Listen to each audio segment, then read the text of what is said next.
नवरात्रि में भूल से भी इन वस्तुओं को घर में ना रखे, नहीं तो भयंकर गरीबी और दुख का सामना करना पड़ेगा।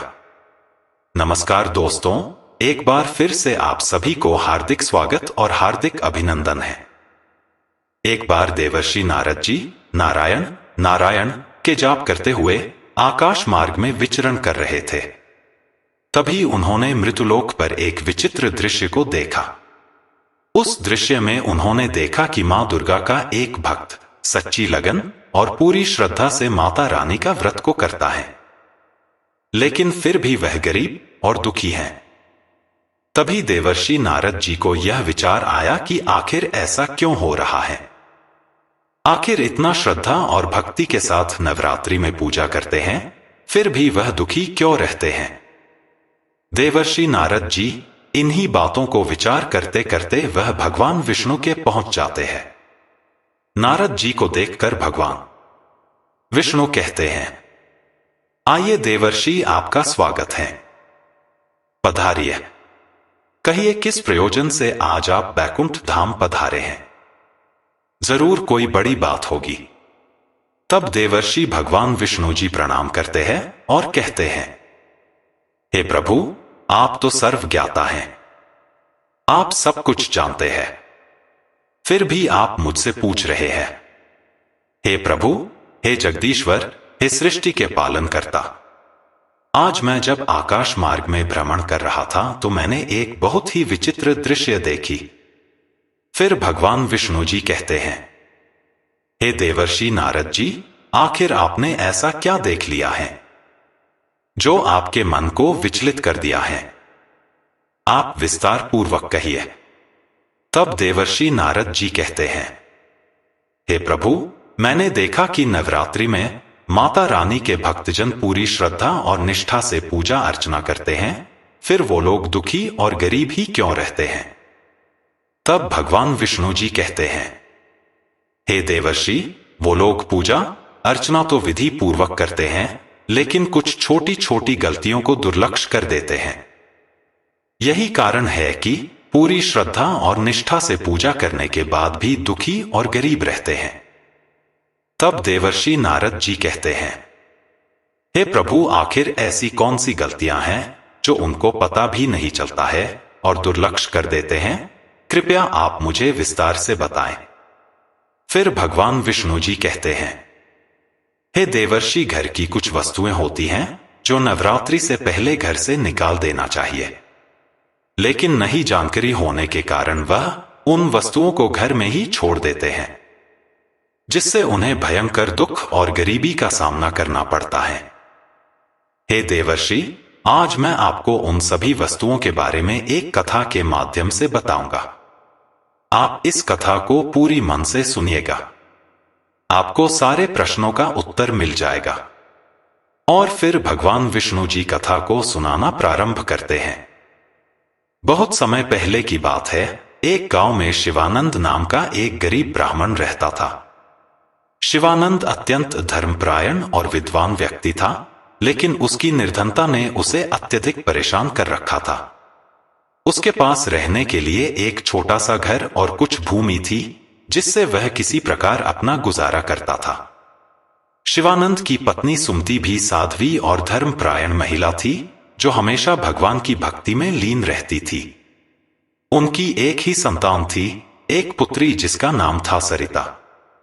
सरिता बहुत ही सुशील और गुणवान कन्या थी, लेकिन उनके पास धन संपत्ति का अभाव था। शिवानंद का जीवन देवी दुर्गा की आराधना में बीतता था। वह प्रतिदिन देवी के मंदिर जाता और उनके चरणों में अपनी प्रार्थना अर्पित करता था। उसकी पत्नी भी घर में रोजाना पूजा करती थी और अपने परिवार की सुख समृद्धि के लिए देवी मां से प्रार्थना करती थी। लेकिन एक समस्या थी जो शिवानंद और उसकी पत्नी को हमेशा परेशान करती थी। जब भी नवरात्रि का समय आता, वे पूरे श्रद्धा और नियम से व्रत करते, देवी मां की पूजा करते, लेकिन हर बार कुछ न कुछ अघटित घटना हो जाती।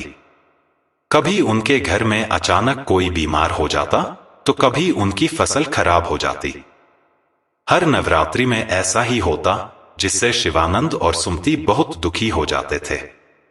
वे समझ नहीं पाते थे कि आखिर उनकी पूजा में क्या कमी रह जाती है, जो हर बार नवरात्रि के बाद उनके घर में कोई न कोई विपत्ति आ जाती है।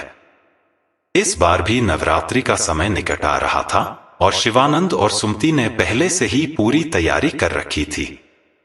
उन्होंने संकल्प लिया कि इस बार वे और भी अधिक श्रद्धा और समर्पण के साथ देवी मां की पूजा करेंगे। नवरात्रि के पहले दिन से ही वे पूरी लगन से व्रत रखकर पूजा अर्चना करने लगे। गांव में एक दिन एक सिद्ध साधु का आगमन हुआ। साधु का तेजस्वी चेहरा और दिव्य आभा देखकर गांव के लोग उनके पास आशीर्वाद लेने के लिए एकत्र हो गए। शिवानंद ने भी साधु के बारे में सुना और सोचा कि शायद इस साधु के आशीर्वाद से उसकी समस्याओं का समाधान हो सकता है। शिवानंद साधु के पास गया और उनके चरणों में प्रणाम किया। साधु ने उसे आशीर्वाद दिया और पूछा, वत्स, तुम बहुत दुखी दिखाई देते हो, क्या बात है? शिवानंद ने साधु को अपनी सारी समस्याएं बताई। उसने कहा, महाराज, मैं और मेरी पत्नी हर नवरात्रि पूरी श्रद्धा से देवी मां की पूजा करते हैं, लेकिन हर बार कुछ न कुछ बुरा घटित हो जाता है। हम समझ नहीं पा रहे हैं कि हमारी पूजा में क्या कमी है। कृपया हमें मार्ग दिखाए। साधु ने ध्यान से शिवानंद की बातें सुनी और फिर कुछ देर के लिए मौन हो गए। उन्होंने अपनी आंखें बंद की और ध्यानमग्न हो गए। थोड़ी देर बाद साधु ने अपनी आंखें खोली और कहा, वत्स, तुम्हारी समस्या का कारण कुछ और नहीं बल्कि एक वस्तु है जो तुम्हारे घर में है। वह वस्तु अपशगुन लेकर आती है और नवरात्रि के समय इसका प्रभाव और भी अधिक हो जाता है। शिवानंद चौंक गया और उत्सुकता से साधु से पूछा, महाराज, वह कौन सी वस्तु है? कृपया मुझे बताइए ताकि मैं उसे तुरंत अपने घर से हटा सकूं। साधु ने गंभीर स्वर में कहा, तुम्हारे घर में लोहे का कोई पुराना और बेकार सामान पड़ा हुआ है। नवरात्रि के दौरान इस प्रकार का लोहे का सामान घर में रखना अशुभ माना जाता है। यह नकारात्मक ऊर्जा को आकर्षित करता है और देवी मां की कृपा को बाधित करता है। जब तक तुम इस वस्तु को अपने घर से नहीं हटाओगे, तुम्हारी पूजा और व्रत का पूर्ण फल नहीं मिलेगा। शिवानंद यह सुनकर हैरान रह गया। उसे याद आया कि उसके घर में एक पुराना लोहे का दरवाजा पड़ा हुआ था, जिसे वह कई वर्षों से नहीं हटा पाया था। वह दरवाजा टूटा हुआ था और किसी काम का नहीं था, लेकिन शिवानंद की निर्धनता के कारण वह उसे ठीक नहीं करवा पाया था और न ही उसे बेचने के लिए तैयार कर पाया था। शिवानंद ने साधु को धन्यवाद दिया और तुरंत घर लौटकर सुमति को सब कुछ बताया। सुमति ने भी इस बात से सहमति जताई कि वह दरवाजा वास्तव में बेकार हो चुका था और उसे तुरंत घर से बाहर कर देना चाहिए। शिवानंद ने उसी दिन उस पुराने लोहे के दरवाजे को घर से निकालकर बाहर फेंक दिया और निश्चय किया कि अब वह ऐसी कोई भी वस्तु घर में नहीं रखेगा जो अशुभ हो। उस रात शिवानंद को स्वप्न में देवी मां प्रकट हुई। देवी मां ने कहा, वत्स, तुमने अपने घर से वह वस्तु हटा दी है जो तुम्हारे लिए विघ्न का कारण बन रही थी। अब मैं तुम्हारी पूजा और व्रत से प्रसन्न हूं। इस नवरात्रि के अंत में तुम्हें वह सब मिलेगा जिसकी तुमने मनोकामना की है। स्वप्न में देवी मां के आशीर्वाद को सुनकर शिवानंद का हृदय भर आया। उसने सुमति को जगाकर स्वप्न की बात बताई। दोनों ने मिलकर देवी मां को धन्यवाद दिया और अपने मन में आशा का संचार अनुभव किया। नवरात्रि के अंतिम दिन जब कन्या पूजन का समय आया, शिवानंद और सुमति ने गांव की 9 कन्याओं को भोजन के लिए आमंत्रित किया। उन्होंने उन कन्याओं को देवी मां का रूप मानकर आदर पूर्वक भोजन कराया और आशीर्वाद लिया। अचानक से उनके जीवन में परिवर्तन आना शुरू हो गया। शिवानंद को कुछ दिनों बाद एक अच्छे कार्य का अवसर मिला, जिससे उसकी आर्थिक स्थिति में सुधार हुआ। सुमति का स्वास्थ्य भी पहले से बेहतर हो गया और उनकी पुत्री सरिता के लिए एक अच्छा विवाह प्रस्ताव आया। गांव के लोग भी इस चमत्कार को देखकर आश्चर्यचकित थे। शिवानंद ने उन्हें अपने अनुभव की कथा सुनाई और बताया कि कैसे एक साधारण पुरानी लोहे की वस्तु ने उनके जीवन में विपत्तियों का कारण बना हुआ था। इस कथा से गांव के लोग भी यह समझ गए कि नवरात्रि के समय विशेष रूप से ध्यान रखना चाहिए कि कोई भी ऐसी वस्तु घर में न रहे जो नकारात्मक ऊर्जा का कारण बने। लोहे की पुरानी और बेकार वस्तुएं घर में रखना नवरात्रि के दौरान विशेष रूप से अशुभ माना जाता है, क्योंकि यह देवी मां की कृपा में विघ्न डाल सकती है। इसके बाद से गांव के हर घर में लोग इस बात का विशेष ध्यान रखने लगे कि नवरात्रि के समय घर से ऐसी वस्तुएं हटा दी जाएं जो अपशगुन का कारण बन सकती हैं। उन्होंने यह भी समझा कि देवी मां की पूजा केवल बाहरी अनुष्ठानों से नहीं होती, बल्कि मन की शुद्धता और घर के वातावरण की पवित्रता भी उतनी ही महत्वपूर्ण है। शिवानंद का जीवन धीरे धीरे सुख समृद्धि से भरने लगा। उनकी पुत्री सरिता का विवाह एक अच्छे परिवार में हो गया और शिवानंद और सुमति का जीवन आनंदमय हो गया। उन्होंने यह अनुभव किया कि देवी मां की कृपा से ही उनके जीवन में यह सुखद परिवर्तन आया था। इस प्रकार शिवानंद की यह कथा पूरे गांव में फैल गई और लोग नवरात्रि के समय लोहे की बेकार वस्तुएं अपने घरों से हटा देने लगे।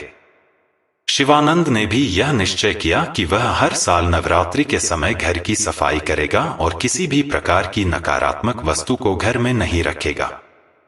इस कथा का संदेश यह है कि नवरात्रि के समय घर में पवित्रता और स्वच्छता का विशेष ध्यान रखना चाहिए। पुरानी, बेकार या टूटी फूटी वस्तुएं, विशेषकर लोहे की, घर में रखना अशुभ माना जाता है।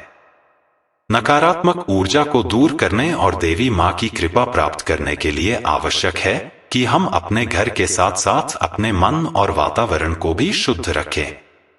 तो दोस्तों, यह कथा आपको कैसी लगी कमेंट जरूर बताइएगा, तथा इसी प्रकार के आध्यात्मिक जानकारी से जुड़े वीडियो के लिए चैनल को सब्सक्राइब जरूर करिएगा। आप सभी का धन्यवाद।